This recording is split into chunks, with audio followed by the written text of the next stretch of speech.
Na mimi mwenyewe ni mmoja wapo. Kwa nini klabu ya Simba haisajili wanachama? Mnajua shida ni nini? Mwekezaji alizuia wanachama wasajiliwe. Mwekezaji alizuia wanachama wasajiliwe. Na sababu za kuzuia akasema wakiwa wengi gawio itakuwa kubwa, kwa sababu tunakwenda kwenye mfumo wa uwekezaji, mfumo wa hisa 51:49. Wakatengeneza mikakati ya kuandaa ukomo wa wanachama wao watu 50,000. Sisi wanachama na mashabiki tukapiga kelele, hapana, haiwezekani klabu ya Simba wakawa mashabiki 50,000 wanachama.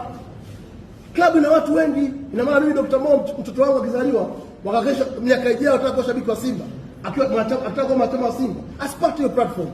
Tukapiga kelele na mkutano mkuu wa mwaka 2022 21 ukatengua hilo. Wanachama wakawa hawana ukomo, lakini ni upande wa mwekezaji ndio ambao ulipropose, ulipendekeza wanachama wana ukomo wa watu 50,000, sisi tukaondoa ile zuio.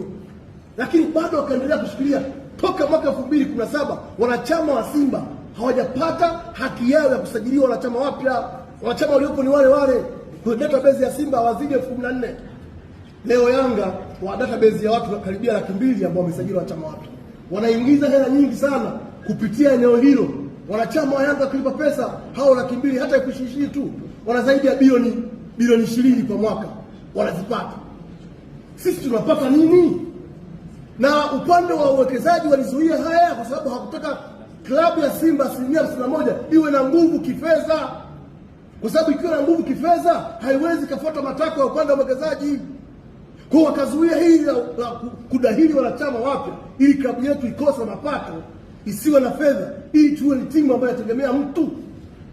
Hatuwezi. Tumechoka. Leo mpaka sasa hivi timu yetu ina struggle kupata mishahara wachezaji.